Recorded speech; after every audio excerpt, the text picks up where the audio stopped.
leitores! Tudo bem com vocês? Eu espero que sim, porque hoje eu finalmente trouxe aqui a resenha de Caçando Carneiros, do Haruki Murakami.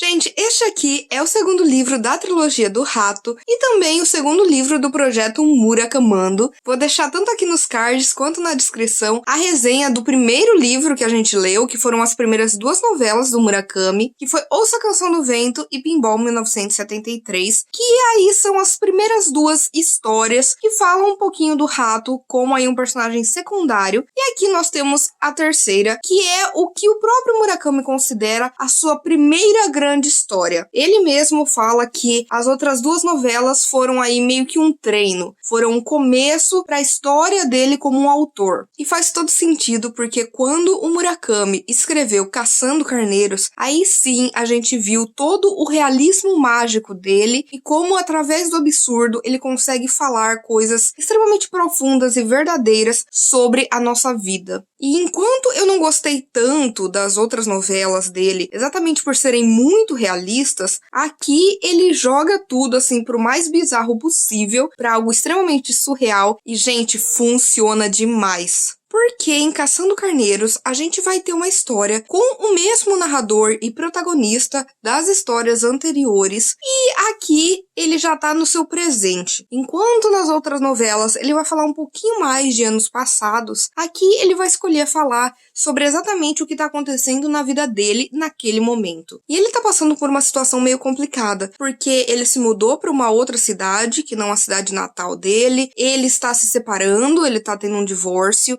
ele começou a namorar uma garota pelo simples fato de que ele se apaixonou profundamente pelas orelhas dela, ele viu no anúncio, e essa garota, ela não é comum, ela tem alguns poderes mágicos, digamos assim, vindo das orelhas. E, gente, já vou falar pra vocês que orelha é uma coisa que vai aparecer muito nas obras do Murakami. E é através das orelhas que ela vai ter aí uma maior intuição das coisas. E um belo dia, eles estão lá deitados, conversando, e ela fala: olha, daqui a pouco você vai receber uma ligação muito importante e vai ser sobre carneiros. Ele não entende, fica confuso, mas eis que o telefone toca e o sócio dele, daquela agência que eles tinham de tradução e que agora expandiu, virou uma agência de publicidade e marketing, ele fala: olha, veio alguém aqui te procurar porque quer falar com você sobre algo muito importante, e é sobre carneiros. E vai ser exatamente isso. Um homem poderoso vai encontrar o nosso protagonista e vai pedir que ele retire de uma revista um anúncio que ele fez. Porque esse anúncio possui uma foto muito especial, que é uma foto aí de uma montanha com uma campina e vários carneiros. E ele fala que ele vai arcar com todas as custas, as consequências, não tem problema. Só que não é só isso. Por que que essa foto tem que ser retirada e o que que ela tem a ver com tudo isso? Essa foto foi mandada para o nosso protagonista pelo seu amigo Rato. O Rato, lá em Pinball 1973, ele foi embora da cidade, não avisou ninguém, mas ainda assim, todo ano, na época de Natal, ele manda aí uma carta pro seu amigo, né, que é o narrador, já que o narrador faz aniversário no dia 24 de dezembro, e aí ele sempre manda um manuscrito de algo que ele tá escrevendo, manda falando sobre o que ele tá sentindo, apesar de não falar de onde ele tá escrevendo, e numa última postagem ele manda pro seu amigo exatamente esta foto e fala: olha, um dia você vai se sentir compelido a publicar essa foto em alguma revista, em algum anúncio, então você pode usar ela sem problemas, e é o que acontece. E aí esse homem vai explicar o que tá acontecendo, por que que ele chamou ali o nosso protagonista, e por que que essa foto é tão importante. E ele vai contar que ele trabalha para um grande chefe de extrema direita, que na verdade tem aí uma grande organização, que trabalha por trás dos panos, no submundo, e acaba de alguma forma dominando o Japão. Tem gente infiltrada em todo lugar, controla tudo, e esse chefe está morrendo. Mas a questão não é que ele está morrendo. Nenhum médico sabe como é que esse homem ainda está vivo. Por quê? Porque há muitas décadas ele tem um grande cisto na cabeça. Ele tem uma bolha de sangue a ponto de ter deformado a cabeça dele. Só que quando ele tinha enxaquecas horríveis, era administrado nele um certo medicamento e nesses momentos ele tinha alucinações. E mais de 80% das vezes ele alucinava com um determinado carneiro. Só que não é um carneiro qualquer, ele é um carneiro que aquela espécie não existe. E além disso, ele tem uma marca de estrela nas costas. Tanto que o logo dessa organização é esse carneiro com essa estrela nas costas. E aí o que acontece? Eles estão em busca deste carneiro, porque o chefe está morrendo. O chefe alega que o carneiro entrou nele e foi a partir daí que ele se tornou um grande líder. Então, as outras pessoas da organização estão tentando encontrar este carneiro. E é um dos carneiros que aparece lá na foto que o rato mandou. E como nosso protagonista,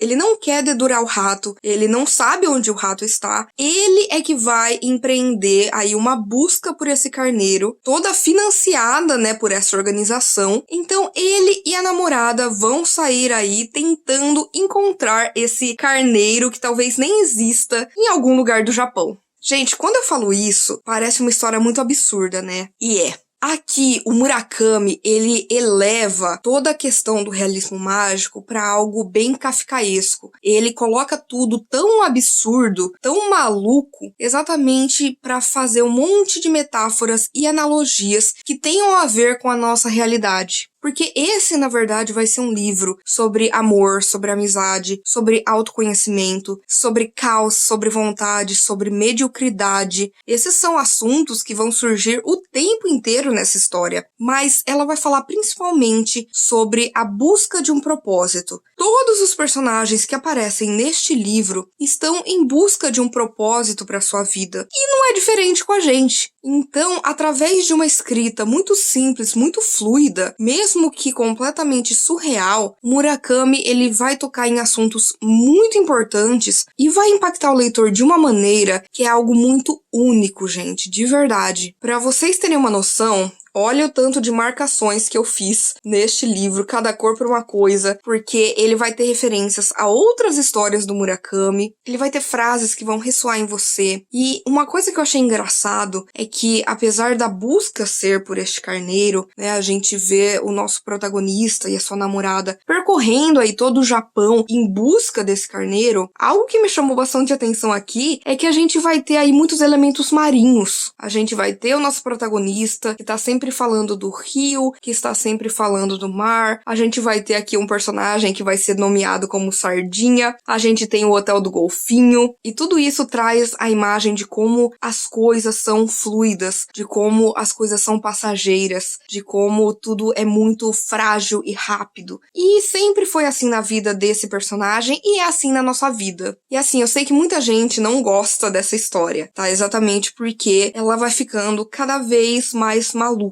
Só que tudo que vai acontecer aqui condiz muito com os personagens, condiz com o que o Murakami tá querendo passar, qual é a mensagem dele, e também coloca aí um ponto final necessário em algumas tramas. Aqui a gente também vai saber mais sobre a história do Japão, a gente vai entender um pouco mais sobre a escrita do Murakami, porque aqui você vê que já teve uma grande evolução das outras novelas que ele escreveu, e esse livro, ele é um drama com realismo mágico, com fantasia, até mesmo com terror, e ele tem plot twists que você não imagina, que quando acontece você fica chocado. Sério, gente, tem uma reviravolta que acontece que eu juro que eu parei, eu larguei o livro, e aí eu fiquei pensando e tentando calcular de onde veio isso. E aí eu voltei e eu reli, e aí pra mim fez todo o sentido, como eu disse, tudo condiz com os personagens, com a jornada deles. E eu sei que esse é apenas o segundo livro do projeto Murakamando, mas já se tornou aí o meu livro favorito do Murakami, porque ele é magnífico. Ele é lindo, ele é melancólico, ele é importante, ele é profundo, ele toca nas nossas feridas, e aí a gente vai percebendo que essa é uma jornada sem sentido, que na verdade dá muito sentido à nossa própria jornada. Então assim, gente, Caçando Carneiros, maravilhoso, incrível. Por favor, leiam. Eu sei que tem gente que não gosta, mas se eu pudesse dar uma dica aí de alguma coisa do Murakami pra você ler, leia Caçando Carneiros. Eu acho que aqui tem muito da essência do autor. Eu acho que ele encontrou a sua voz nesse livro. Ele entendeu a maneira como ele gosta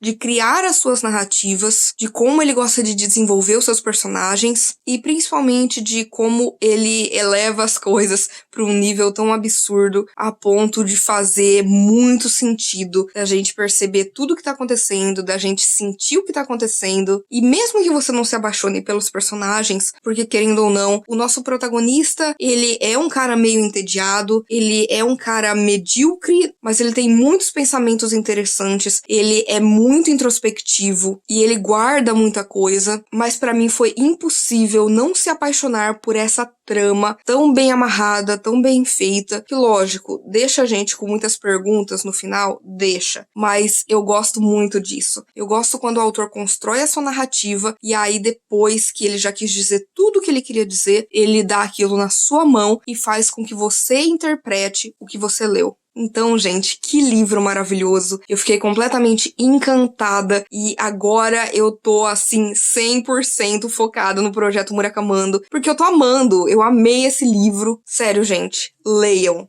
E é isso, gente. Eu espero que vocês tenham gostado do vídeo de hoje, que tenham gostado dessa resenha, que tenham tido vontade de ler esse livraço. Se você quiser continuar conversando comigo sobre literatura ou qualquer outra coisa, ou mesmo participar do projeto Murakamando, por favor, não deixe de me contatar nas minhas outras redes sociais. Curta esse vídeo porque isso me ajuda muito, ajuda com que esse vídeo vá para mais pessoas. Compartilhe com seus amigos, comente aqui embaixo se você já leu Murakami e o que você acha dele. Por favor, se inscreva no canal Livro em Livros e já ative as notificações porque você já sabe que toda semana tem conteúdo novo por aqui. Então a gente se vê no vídeo que vem.